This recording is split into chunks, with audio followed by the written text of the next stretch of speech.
Le 20 septembre dernier éclatait aux États-Unis l'un des plus grands scandales de l'industrie automobile, la reconnaissance par le constructeur Volkswagen de l'utilisation depuis 6 ans d'un logiciel lui permettant de tromper les contrôleurs sur les niveaux d'émissions polluantes de ses véhicules diesel. Plus de 11 millions de véhicules seraient concernés à travers le monde. Au Parlement européen, les eurodéputés travaillent depuis de nombreuses années sur ces normes environnementales. Le scandale Volkswagen est l'un des grands sujets de cette première session plénière du mois d'octobre. Quel rôle la Commission européenne a-t-elle joué jusqu'à présent dans cette affaire? Quelles sont les conséquences de ce scandale pour l'industrie automobile et sur l'avenir du diesel en Europe? Pour en parler sur le plateau de Toute l'Europe en débat, je reçois 2 eurodéputés.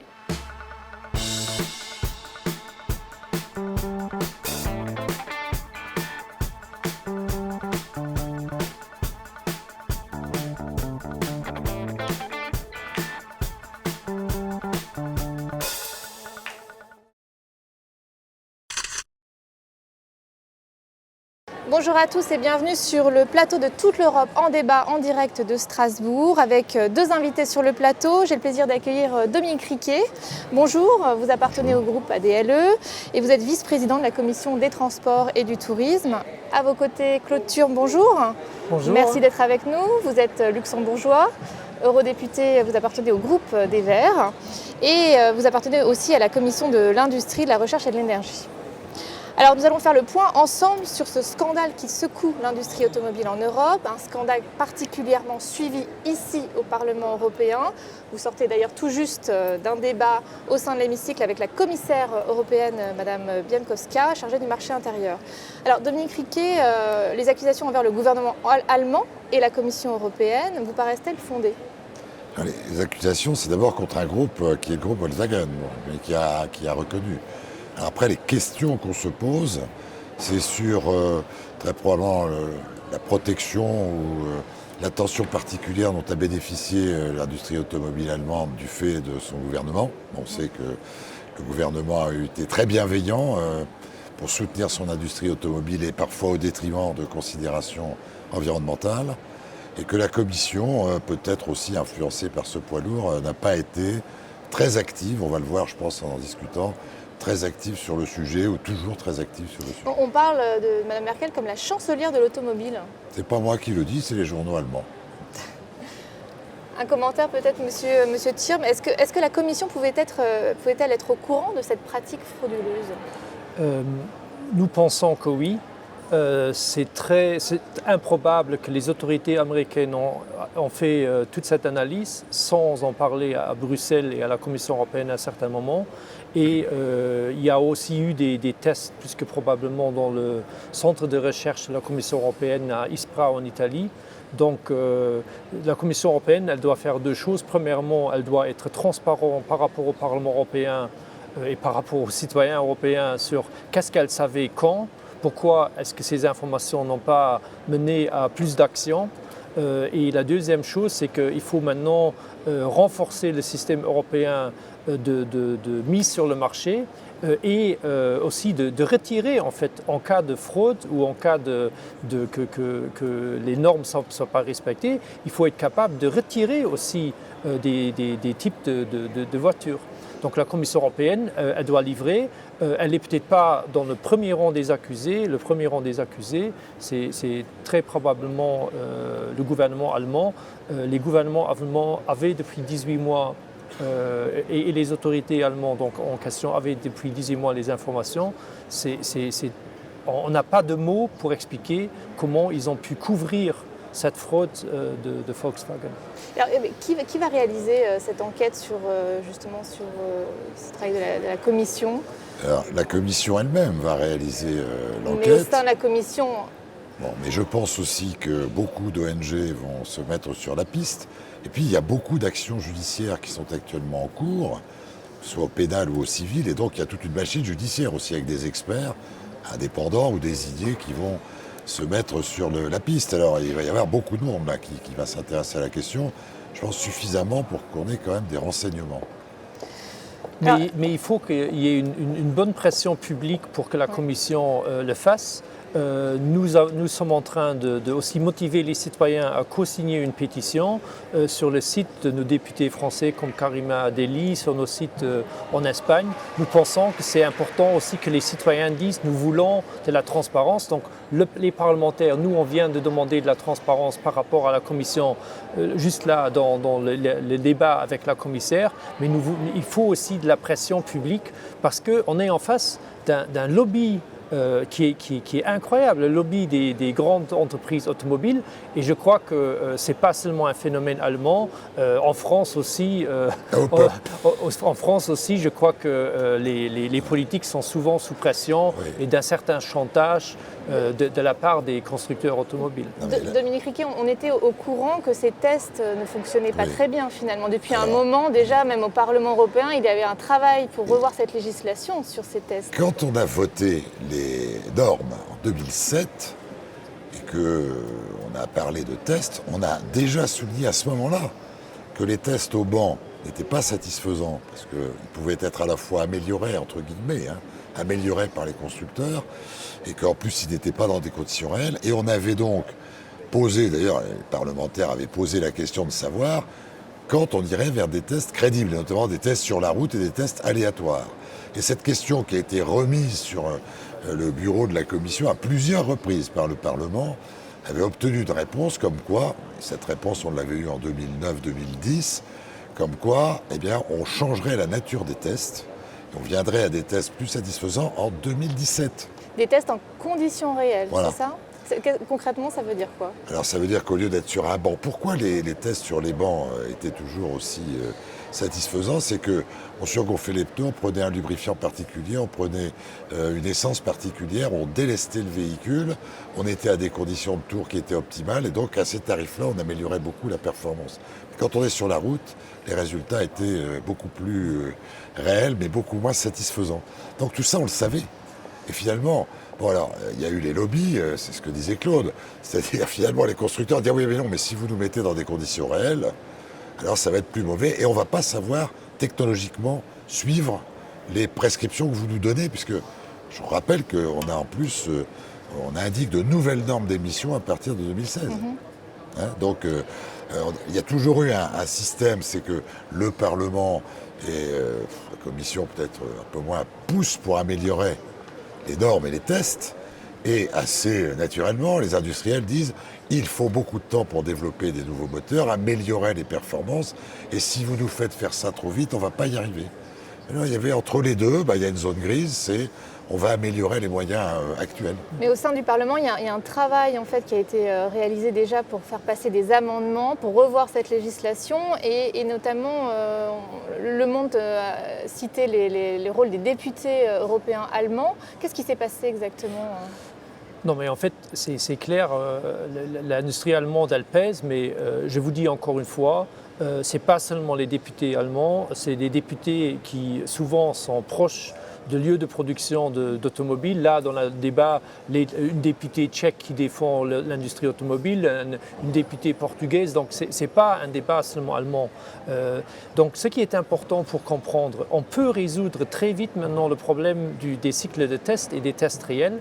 On a passé un amendement il y a 3 semaines dans le cadre d'une législation où le Parlement dit à partir de 2017, tests réels et avec des facteurs de corrélation aussi qui font que l'industrie automobile doit vraiment être correcte par rapport à la pollution de l'air.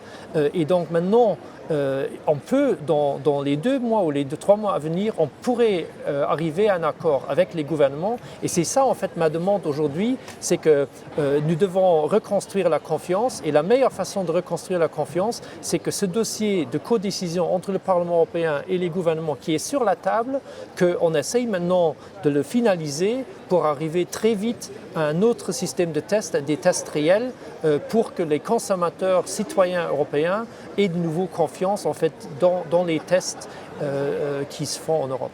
Et sur les conséquences sur l'industrie automobile européenne, est-ce qu'on va s'en remettre ? J'espère que oui, parce que je rappelle, c'est 14 millions d'emplois directs en Europe. Donc on est les champions du monde, en tout cas, sur le plan technologique, sur le plan de la production, etc. Donc c'est un enjeu industriel majeur. D'ailleurs, je voudrais faire une petite parenthèse, c'est que, comme de par hasard, le coup vient des États-Unis. Bon. Et c'est l'intervention que je faisais tout à l'heure en plénière, c'est que les États-Unis donc lancent la chasse contre le premier numéro 1 mondial qui est allemand. Ce qui n'est pas pour leur déplaire au moment où précisément les voitures européennes commencent à envahir leur marché. Ça me rappelle quelque chose, c'est que ceux qui ont déclenché la chasse aux infractions financières en Europe, qui ont d'ailleurs touché 70 milliards ou plus 70 milliards de dollars d'amendes qui ont été mises à nos propres institutions, c'est les Américains qui, eux, nous avaient envoyé les subprimes et la crise de 2008. Donc attention, quoi. Moi, je veux rappeler ça parce qu'il y a des enjeux industriels considérables et je ne crois pas que les Américains soient blanc-bleu dans cette histoire.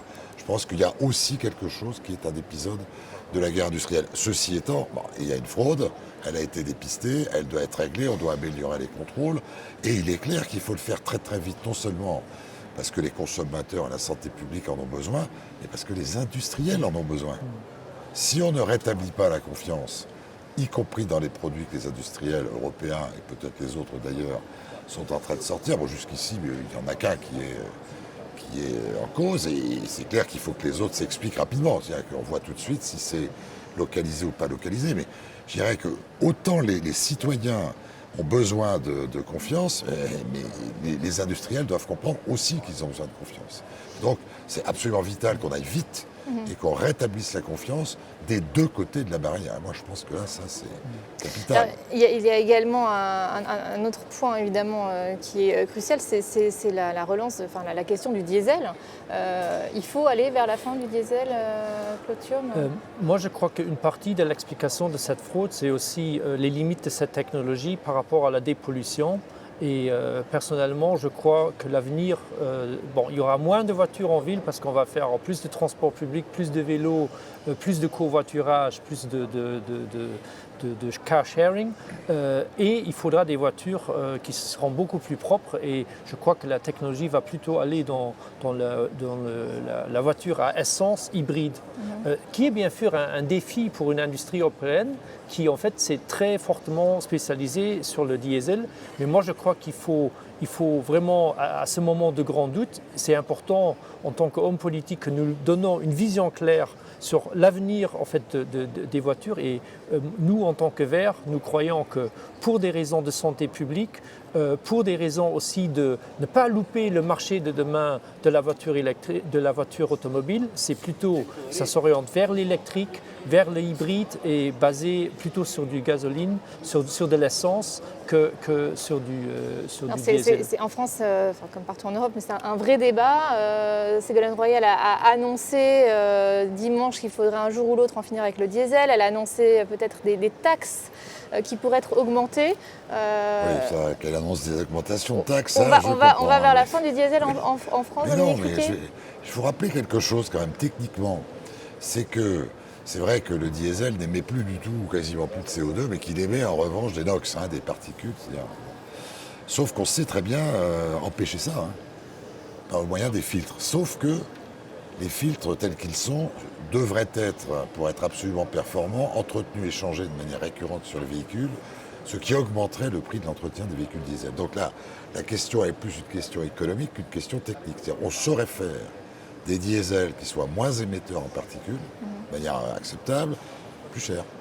Bon, comme au départ, je rappelle que les véhicules diesel coûtaient nettement plus cher que les véhicules à essence. Et puis progressivement, les choses se sont croisées. Donc, ce n'est pas un problème technologique, on sait le faire. Bon. Après, il y a un problème économique, peut-être que c'est cher. Après, il y a tout le problème. Je suis quand même pas tout à fait d'accord, parce que le problème des filtres, c'est que ça enlève les particules les plus grosses. Non, mais Or, vous allez chez un médecin des poumons, il va vous expliquer c'est les fines qui sont... que les fines oui. qui sont les plus Mais- dangereuses. Et donc, il y a un vrai problème de santé publique derrière le moteur diesel. Moi, les informations que j'ai, à Luxembourg, il y a un des plus grands centres de recherche sur la production de moteurs à la fois diesel et essence. Donc, il y a deux informations qui sont importantes. C'est qu'ils n'ont pas l'idée comment résoudre ce problème des très fines particules qui vont très profond dans les poumons et qui sont très dangereux pour nous et citoyens. Et la deuxième information, c'est que le moteur essence fait, grâce au turbo et à des injections plus fines, beaucoup de progrès sur la performance en matière de consommation. Et donc, c'est pour ça que moi, mes informations de ceux qui développent, les ingénieurs qui développent les moteurs, ils me disent la voiture, le moteur à essence est en train de rattraper son retard efficience par rapport au diesel et le diesel n'est pas capable de résoudre son problème de santé qui est le problème des particules fines. Non, mais il restera moi je suis d'accord, il restera une différence, mais je rappelle quand même un petit détail, c'est que tout ce qui est véhicule de transport de fret et de transport en commun, pour l'instant, est en diesel. Et que ça ne va pas changer tout de suite quand même, même alors, si effectivement... Un sujet, un scandale qui arrive à 2 mois de la COP21, Claude Turmes, c'est un message pour les dirigeants actuellement en train de négocier.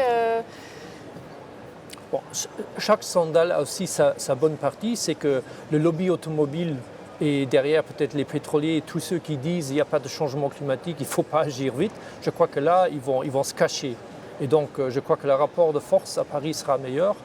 J'espère que ça ne va pas trop générer de tensions entre la politique européenne et les États-Unis. Je suis un peu d'accord avec M. Riquet qu'il ne faut pas être naïf. Il y a aussi, des idées aussi derrière pourquoi les États-Unis attaquent l'Europe à ce moment. Et il faut surtout éviter que ça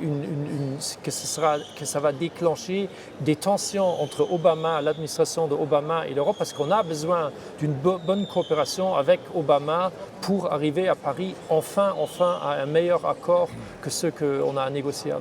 Avec d'autres négociations en cours sur le TTIP, Dominique Riquet, les conséquences de ce scandale sur ces négociations? Alors, je voudrais rajouter un petit mot sur le COP21, c'est que assez curieusement, j'ai suivi et participé à 2 COP précédents, les transports qui sont actuellement probablement le premier facteur d'émission qui continue à progresser d'ailleurs, donc c'est un vrai sujet climatique, ont toujours été absents des conférences sur le climat. Et que cette fois-ci encore, quasiment, ils ont été évacués. Alors là, ça sera peut-être l'occasion justement de bien mettre, mais quasiment, ils ne sont pas présents. Quand vous regardez le programme de la COP21, les transports, une fois de plus, ne sont pas abordés. Alors, est-ce que c'est dû au lobbying des parties prenantes? Est-ce que c'est dû à un désintérêt ou à une mauvaise compréhension? Peut-être que ce sera l'occasion. Alors, dans le TTIP, pour moi, ça n'est jamais qu'une des illustrations du véritable combat qui se livre entre les États-Unis et l'Europe, où tous les coups sont permis dans le TTIP et au-delà, et avant et après le TTIP. Les Américains ne font pas de cadeaux. Très bien. Et un dernier mot, Claude Turmes, moi, je crois que ça va augmenter, ça va pas augmenter les chances d'un accord TTIP. En tant que Verts, nous sommes contre aussi parce que ça génère beaucoup d'autres questions, notamment de contrôle démocratique. Est-ce que c'est encore nous, parlementaires? Est-ce que c'est les citoyens? Est-ce que c'est les gouvernements européens qui auront vraiment tous les mots à dire? Et donc, c'est pour ça que je crois que c'est, en quelque sorte, pour ceux qui sont opposés à TTIP, je crois que ce scandale, il va plutôt augmenter nos chances de ne pas arriver à un mauvais accord en cette matière. Notre débat est terminé. Merci à tous les deux d'y avoir participé. Place maintenant à l'interview du mois avec Sylvie Guillaume, vice-présidente du Parlement européen, qui revient sur le droit d'asile européen.